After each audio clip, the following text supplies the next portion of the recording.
plate of all time, dethroning the Ford Model T and the Volkswagen Beetle, selling over 37.5 million units worldwide. The Toyota Corolla is a line of subcompact and compact cars manufactured by Toyota, introduced in 1966. The Corolla was one of the best-selling cars in the world. It has been one of the best-selling cars in the world since 1977. In 1997, the Corolla became the best-selling nameplate in the world, surpassing the Volkswagen Beetle and the Ford Model T, but it wasn't official. Toyota reached the milestone of 40 million Corollas sold over 11 generations in July of 2013. The series has undergone several major redesigns. The name Corolla is part of Toyota's naming tradition of using names derived from the Toyota crown for sedans, with Corolla, Latin for small crown. The Corolla has always been exclusive in Japan to Toyota Corolla store locations and manufactured in Japan twin, with a twin called the Toyota Sprinter until 2000. From 2006 to 2018 in Japan and much of the world, the hatchback companion has been called the Toyota Auris. Early models were mostly rear-wheel drive, while later models have been front-wheel drive. Four-wheel drive versions have also been produced. The Corolla's traditional competitions or competitors have been the Nissan Sunny, introduced the same year as the Corolla in Japan, and the later Honda Civic and Mitsubishi Lancer. The Corolla chassis designation code is E, as described in Toyota's chassis and engine models. The Toyota Corolla. Till this very day, till this very moment, Toyota Corolla is still the best selling nameplates, best sold nameplates in the world of automobiles. And a lot of people like using the Toyota Corolla because of its the way it manages fuel consumption. Then let's leave there. On the 31st of January 2001 in the Netherlands, the Scottish court convicted Libyan Abdelbasset El Maghrawi for the 1988 bombing of Pan Am Flight 103 over Lockerbie, Scotland, which resulted in the death of 270 persons. Yes, Maghrawi was convicted, while another Libyan was acquitted for their part in the bombing of Pan African Flight 103 over Lockerbie, Scotland in 1988. Al Maghrawi was head of the security for Libyan Arab Airlines, director of the Center for Strategic Studies in Tripoli, Libya, and an alleged Libyan intelligence officer. Megrahi was convicted by a panel of three Scottish judges sitting in the panel court at Camp Zeist in the Netherlands of 270 counts of murder for the bombing of the aircraft on the 21st of December 1988, and was sentenced to life imprisonment. His co-accused, Lamin Khalifa Fima, was found not guilty and was acquitted. Megrahi unsuccessfully appealed his conviction in January of 2001. In June of 2007, the Scottish Criminal Cases Review Commission granted Megrahi leave to appeal against his Lockerbie bombing conviction for a second time. After initially appealing, Megrahi abandoned his second appeal in August of 2009, as an ongoing appeal would have prevented him from being moved to Libya under the prisoner transfer scheme, which was thought to be a possibility. He decided to drop his appeal 2 days before he was released on compassionate grounds by the Scottish government on the 20th of August 2009. Doctors reported on 10th August 2009 that he had terminal prostate cancer. On his return to Libya, El Maghrahi was initially hospitalized, then allowed to leave on 2nd November 2009, taking up residence in a villa in Tripoli. He died on the 20th of May 2012, 2 years and 9 months after his release. There are some historians and analysts who believe that the Lockerbie bombing of 1988, was part of the reason why NATO forces removed Muammar Gaddafi by use of force uh, in 2011. Well, we will leave there now and let's look at the the Action Group Congress in Jos. Yeah, the Action Group Congress in Jos. The Congress, there was an earlier Congress in December, the conference in December by the Action Group. Then there's the Congress also by the Action Group in Jos, where a decision was taken on the 30th of January 1962.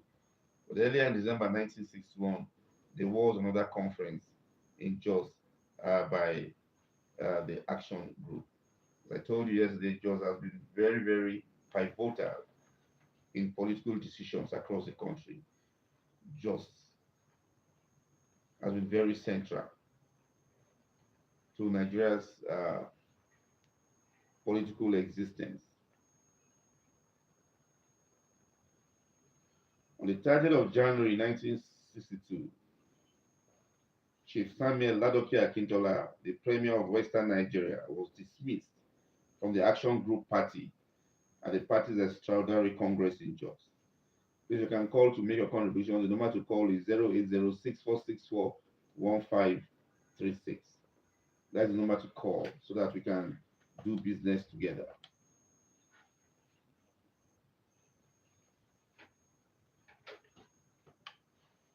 Hello, good morning. Your name and where you're calling from?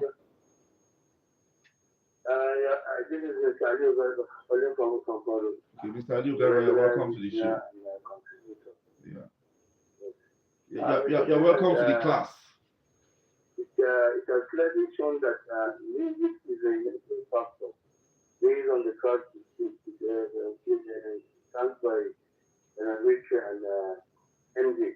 Michael Jackson, these are legendary musicians that before they produce the music, they make research, come to the melody, and just like the way we see young Nigerians nowadays trying to unite with old and young Nigerians through music. So music is very key and then it's very therapeutic. It's actually a therapy. It gives us a picture of the life and make turbulent times, just like the way we're treating it here today. Going further, I think the action to crisis is one event that has unfolded based on historical milestone. But when you look at the strategy aspect, it's actually a negative one, based on leadership topic. Just like the way we're having in leadership today. When you look at the situation in leadership, it can be correlated to this event based on the state of emergency that was proclaimed in a couple of months back, but now the governor has been instituted. So these are all history itself. But we prepared, we would have loved to see good things that have happened in the past to repeating itself. I think that's my take this moment. Thank you. Thank you very much, Adi Garba, for your contribution. Thanks a lot. Yeah, we are back dealing with national affairs, but we'll still go back international. Hello, good morning. Your name and where you're calling from? Good morning. Good morning, sir. Yeah, your name and where you're calling from? You're speaking to Honorable Kim. They call me the ultimate from Barking Nadi. Honorable Kim, the ultimate from Bracknell. Welcome to the show. Your It's a contribution. pleasure being with you, sir. Yeah. Honestly, history is an important ingredient in life itself. Without history, we're a lost people. We're a lost generation. That is why when you destroy history, you destroy people and their legacy. So this program is so important. It's very, very vital. It tells us about our past, explaining our future, and giving us a sense of direction for the future. That is why you could see the people that were trying to kill history in Nigeria Nigeria as a study course really did not mean well for Nigeria. But we are so happy that President Tinubu, after coming to office, he reversed the new national anthem to the old one. And you cannot compare the old national anthem with the new one because the meaning of the old one is far better than the new one. So you could see the importance of history. The one we got as independence, that's 1960. Then again, you could see how Tinubu now will introduce history into our curriculum routine. Into your curriculum, school's curriculum. This is going to help us very well for us to know the true history of Nigeria. That one will help us. Thank you very much. And then keep this program going. It will really help redefine our children, help them know the past for the better future. Thank you and God bless us. Thank you very much. God bless you too. We're talking about the national anthem. It must be on record that at the Africa Cup of Nations finals in Morocco, only the Nigerian team could not recite the national anthem because the one they are used to is different from the one that we have now. Okay. Uh, Now talking about the importance of the city of Jos. I told you that, and some decisions that were taken. Some fine, some people could call it fine decisions. Some could say it was a troublesome decision because the long-standing effect of those decisions were not very good for the Nigerian people. Yeah, some said it was one of the major reasons why the military struck on the 15th of January 1966. But these issues have been there. We've had a retinue of issues since Nigeria's independence in 1960. As a matter of fact, from 1960 to 1966 was one of the most painful periods in Nigerian history. Looking at the Middle Belt agitation, some call it the Joseph Taka uprising of 1962 to 1964, the 1964 federal election crisis, the census crisis of 1962 and 1963, the Operation Whitey, the Western Nigerian crisis. So all these all these issues have been there. So it wasn't just about the Western Nigerian crisis.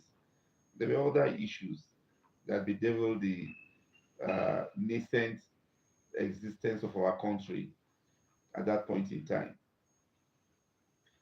So as we were saying, in January of 1962, that is the 30th of January, a decision was taken to expel Chief Ladoke Akintola from the action group, and that decision was taken here in Jos. These actions further strained the already terrible relationship between two of the party's eggheads, Chief Obafemi Awolowo and Chief Samuel Ladoke Akintola. Earlier in December 1961, during a gathering of the action group also in Jos, it became clear that differences had arisen amongst the leading members of the party. Owing to the intervention of the elders of the party, the rift did not widen, but it was clear that there were basic differences between the actions and purposes of Chief Awolowo, former head of the Western Nigeria government, who later became the leader of the federal opposition, and Chief Akintola and his supporters. The situation had been exacerbated in Jos by the withdrawal of Chief Akintola from the Jos conference, ostensibly to welcome the Northern Nigeria Premier, Alhaji Sir Ahmadu Bello, the Sardauna of Sokoto, on his visit to the University College in Ibadan. However, the party conference resulted in the ousting of Chief Akintola's supporters from the federal executive, notably Chief Ayo Rosiji from the secretaryship. Further, the party at this conference defined its political alignment as democratic socialism. In early May of 1962, it did not appear that time had healed the differences within the action group, and Chief Akintola, who had vehemently challenged his dismissal and still regarded himself a member of the party, charged his party leader with interfering in his work as leader of the government and of not being prepared to permit him any initiative.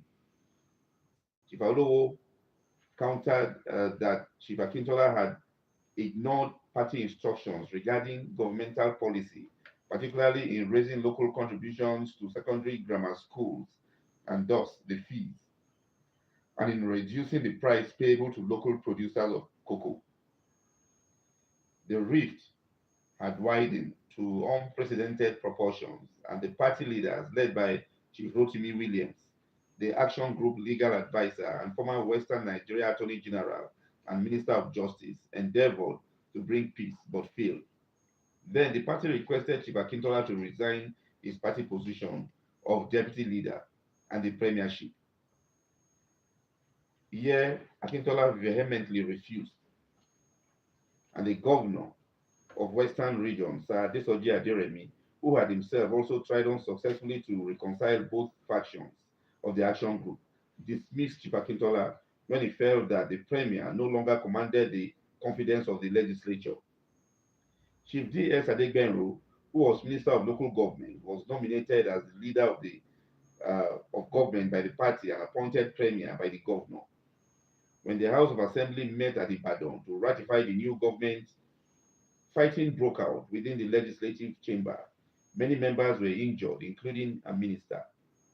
In addition, the mace, the symbol of parliamentary authority, was broken. A second meeting also ended in uproar. The Prime Minister of the Federation, Alhaji Abubakar Tafawa Balewa, then summoned the Federal Parliament to an emergency meeting on the 29th of May 1962 to determine what action could be taken in the exceptional circumstance prevailing in Western Nigeria. The Prime Minister sought parliamentary approval to declare a state of emergency in Western Nigeria. The motion was approved by 209 votes to 36 in the House of Representatives and in the Senate by 32 votes to 7 with 2 abstentions. Speaking to the motion, Chief of Bafemi Awolowo, who led one of the action group factions in the dispute, absolutely disagreed with the decision of the Prime Minister, saying the Prime Minister was biased as he was openly supporting the Chief Akintola faction. Chief Awolowo said there were deadlier riots in the Middle Belt region and the riots in Okrika, and the federal government took no action to declare state of emergency in these areas. Chief Awolowo said he wanted the Prime Minister not only to project the image of being a statesman in his dealings with the East and the North, but to be an impartial arbiter and statesman in his dealings with a region which is not his origin and a region in which a party opposed to his party is in the power, a region in which a party, the Action Group, has its base and from where it operates. They're talking about the Western Nigeria, the Western region of Nigeria. Chief Awolowo next said, finally, the step that is being taken in the resolution of the Prime Minister has been approved by joint Congress was a violent assault on democratic institutions in Nigeria and not just the West. It assumes that Parliament can only meet at the sufferance of a group of people who are hostile to that particular party and who are friendly to the federal government. And it was a dangerous assumption, and the Prime Minister must disabuse the minds of all right thinking people that he had intention at all to lend his that he had no intention at all to lend his weight to any group, however friendly that they may be to him, in castrating the activities of Parliament. For the government, the Prime Minister was the only member who addressed the House. But Chief Ayo Rosiji, who had been expelled from the action group along with Chief Akintola on the previous day, had asserted that this is the blackest day. That's the word he used. This is the blackest day Nigeria has seen since independence. He considered that the situations in which there were intern, internecine riots in the Tiv and Okrika areas were not analogues to the situation in Western Nigeria. Supporting Chief Awolowo, Chief Anthony Enahoro, a former minister in Western Nigeria, said, in quote here, I am in a confused state because I think something has started today. Something has begun today, which is going to go much further than perhaps most of us here imagine. I can only hope and pray that in the exercise of the powers which the Prime Minister is going to seek later, he will be as careful and circumspect as he has promised to be, because I think that may well prove to be the salvation of this country. End of quote. That's from Chief Anthony Enahoro. Regulations made under the Emergency Power Act of 1962, under which the motion for a state of emergency was brought, were promulgated on the day following their approval by Parliament and concerned the maintenance of essential services, belating, misleading reports, protected places, processions and meetings, control of arms and explosives, curfew, detention, restriction, orders, and deportation.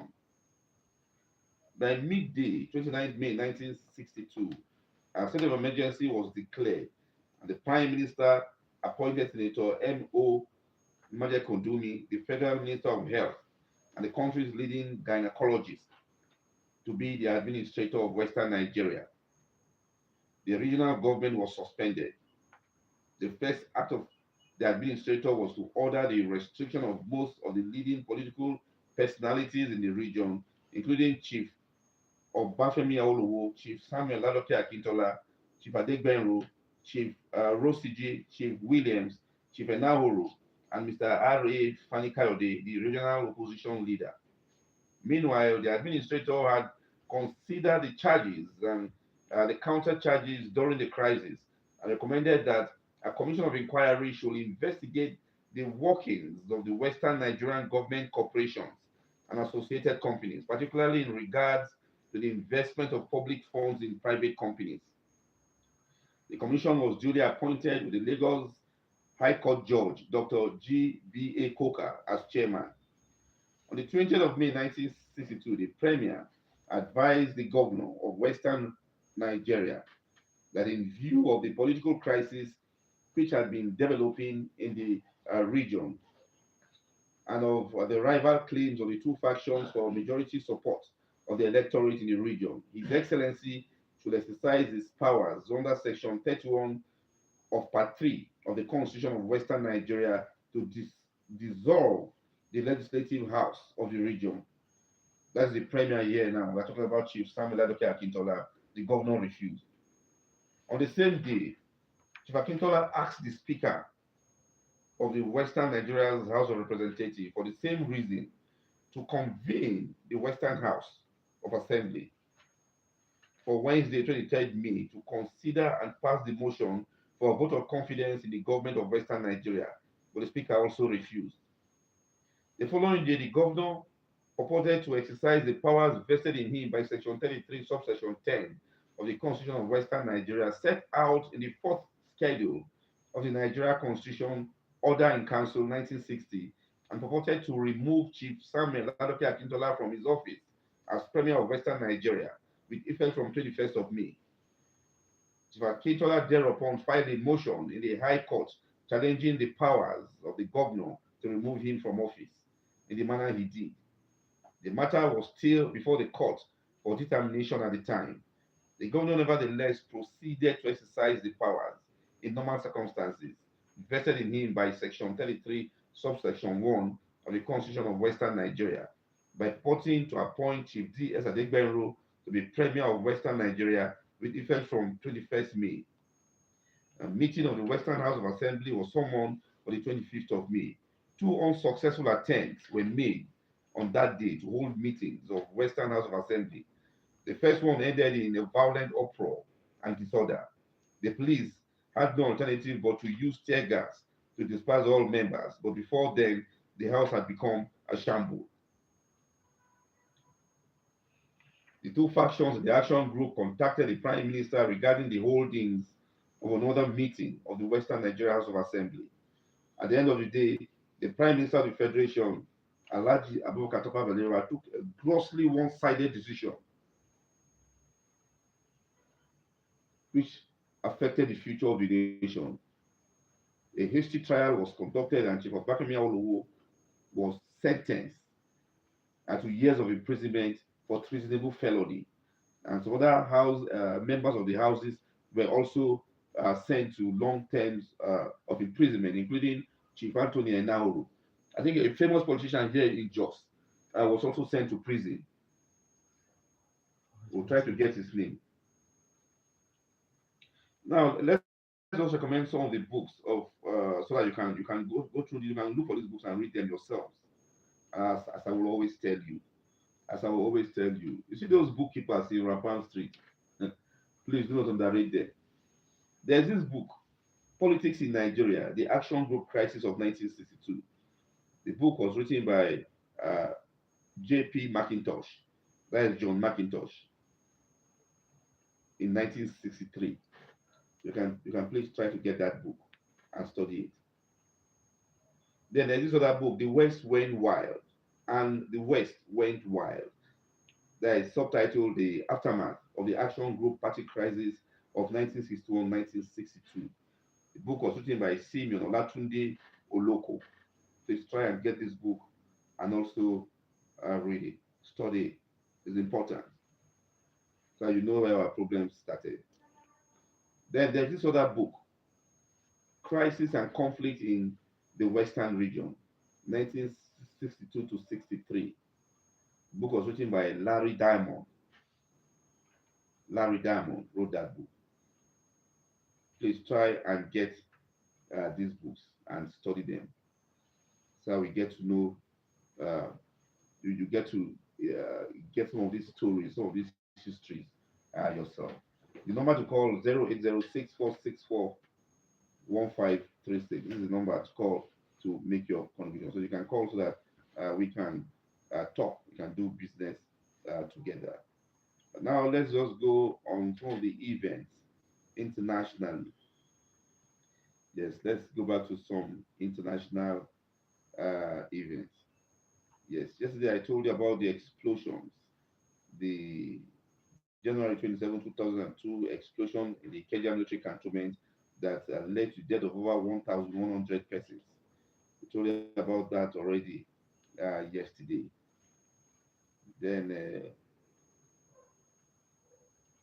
on that very same date, 27th of January, but on the year AD 98, Trajan succeeded his adoptive father, Nero, as the Emperor of Rome. Under his rule, the Roman Empire would reach its maximum extent. Trajan was Roman Emperor from AD 98 to AD 117, officially declared by the Senate Optimus Princeps.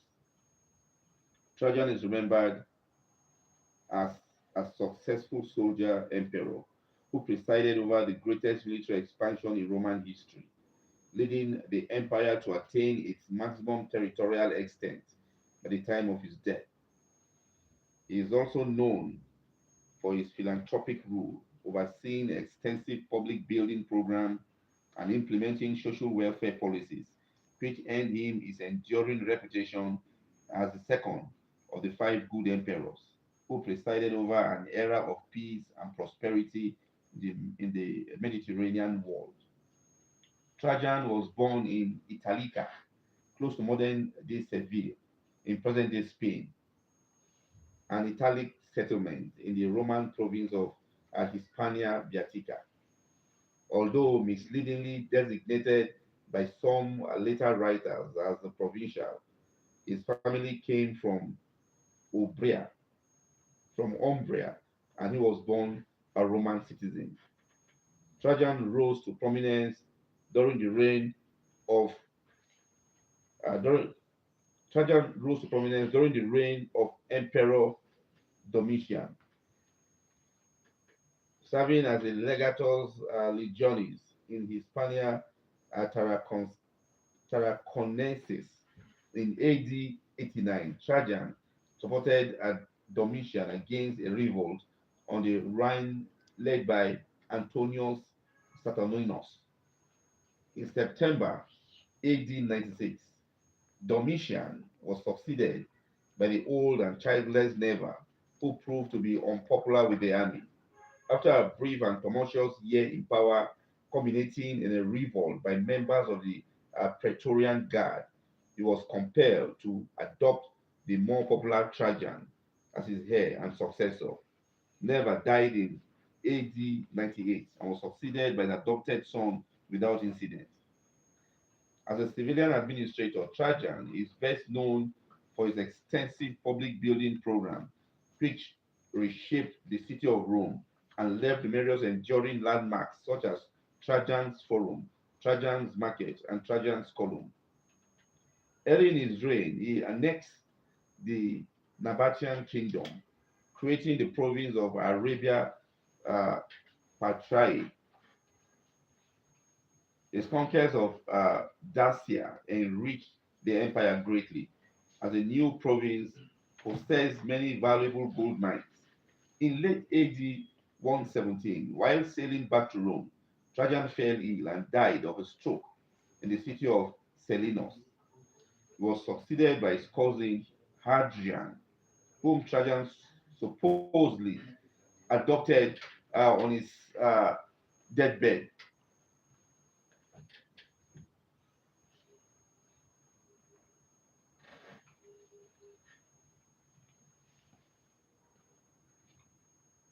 Okay, now we also going to be talking about this. This happened on the 29th, yes, the 29th of January, 1886. The 29th of January, 1886, Carl Benz patented the first successful gasoline-driven automobile. On the third day, Carl Benz applied for a patent for the vehicle powered by a gas engine. The patent number 37434 may be regarded as the birth certificate of the automobile. In July of 1886, the newspapers reported in which the chassis and engine formed a single unit. In which the chassis and engine formed a single unit. The major features of the two-seater vehicle, which was completed in 1885, were the compact, high-speed single-cylinder four-stroke engine installed horizontally at the rear, the tubular steel frame, the differential, and three wire spoke wheels. The engine output was 0.75 HP. Details included an automatic intake slide, a controlled exhaust valve, high voltage electrical vibrator ignition, which spark plug, and water thermal siphon evaporation cooling. So Carl Benz, actually, that is the family of Mercedes Benz. That's how the family started. Carl Benz actually started the first uh, gasoline-driven car. It was a three-wheel vehicle,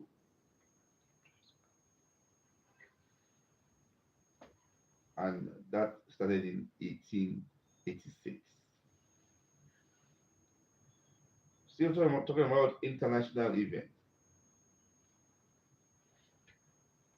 On on the 29th of January 2002, in his State of the Union address, President of the United States of America George W. Bush described regimes that sponsors terrorism as an evil of as an axis of evil, in which he included Iraq, Iran, and North Korea. The phrase the axis of evil was first used by President Bush in that State of the Union address on January 29, 2002, and often repeated throughout his presidency to describe foreign governments that, during his administration, sponsored terrorism and sought weapons of mass destruction.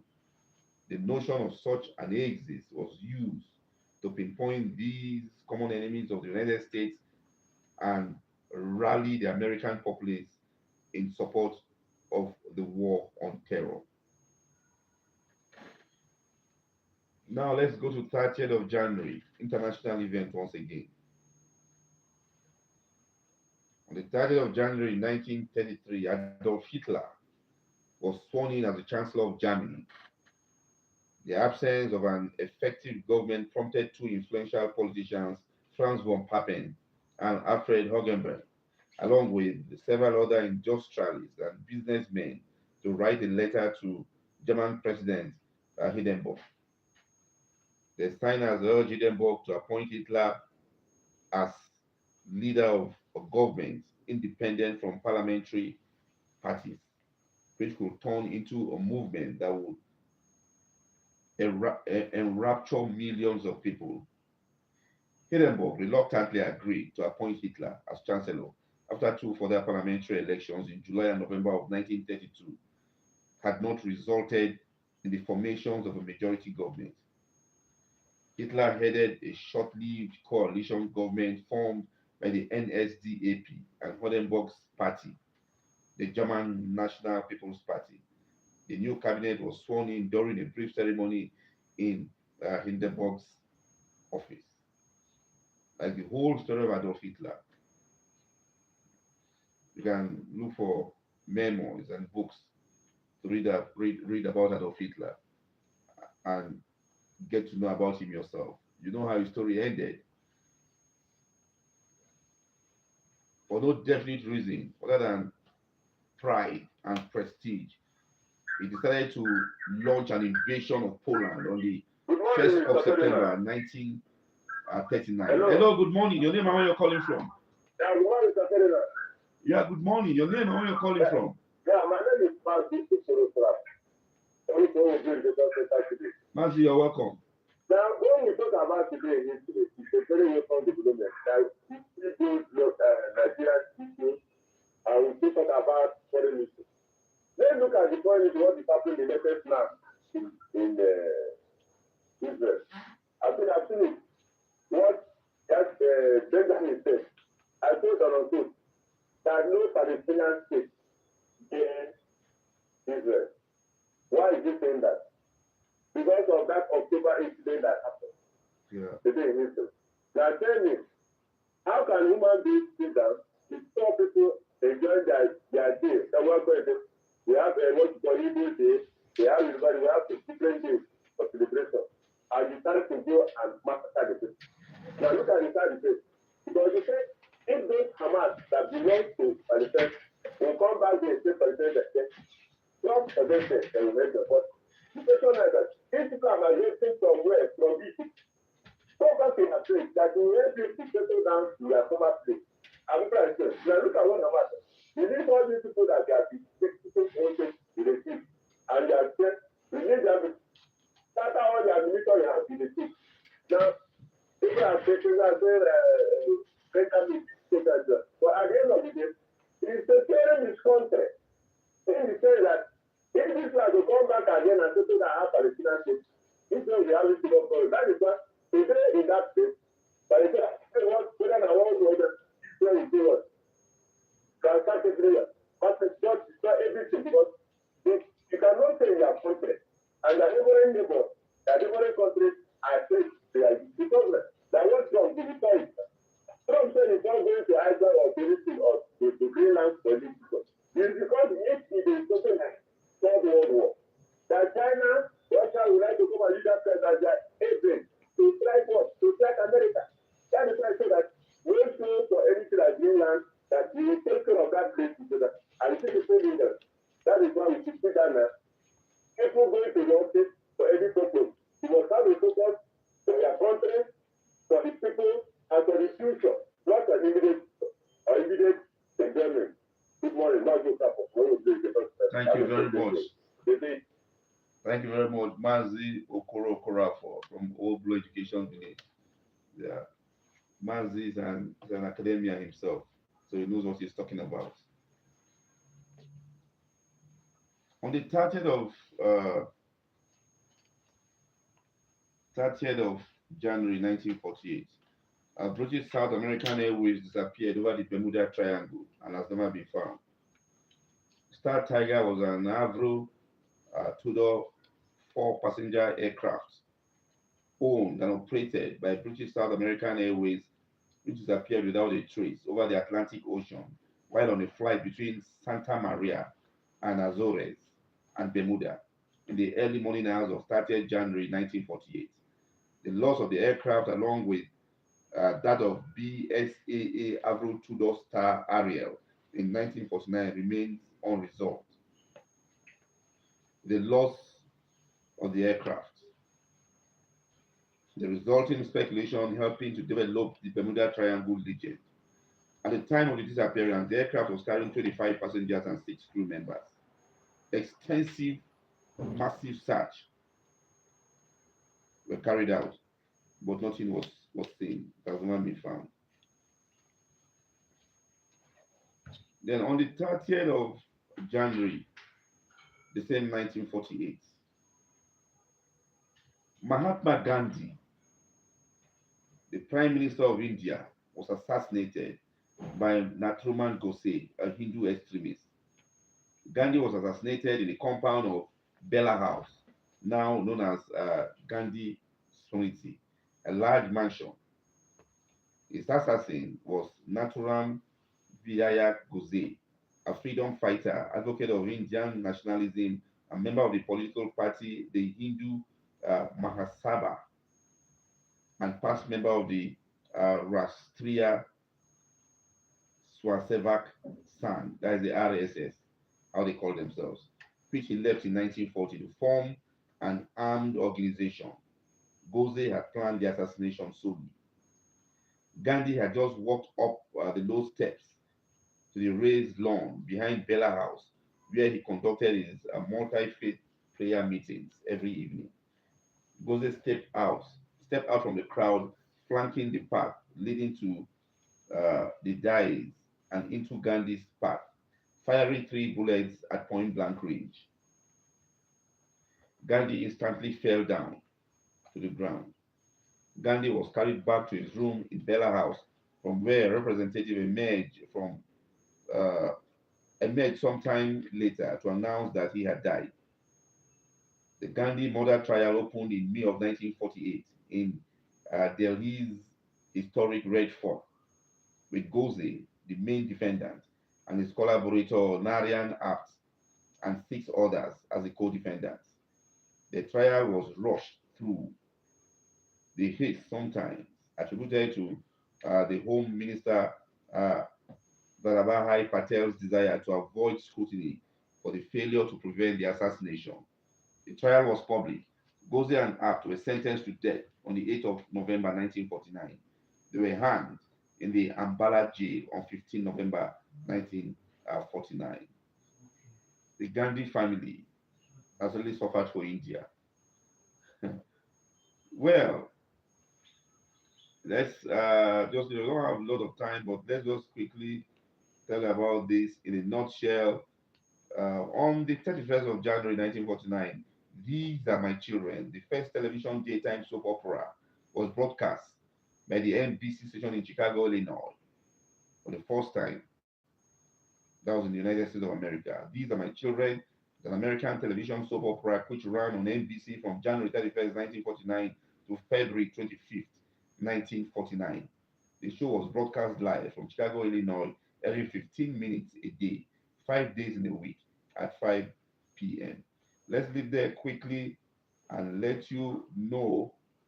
I think we've talked about this, the Toyota Corolla, as well as the Scottish court convicting Libyan uh, Abdel Basset Al Megrahi for the 1988 bombing of Pan American Flight 103 over Lockerbie, Scotland, which resulted in the death of 270 persons.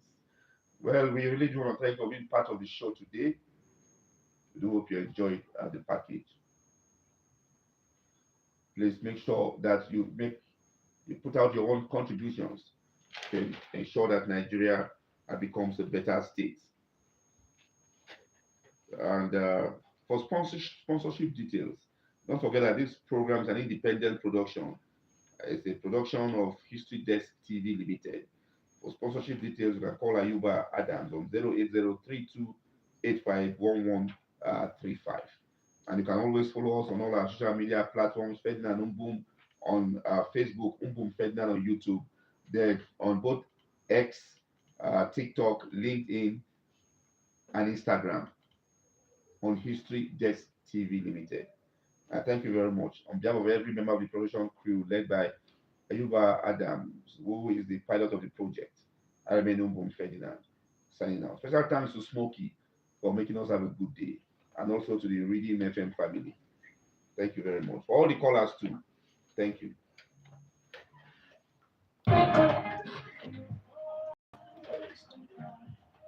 You see? Come on, man. As long as I like that, yeah. Yes. This early morning wake up. I don't get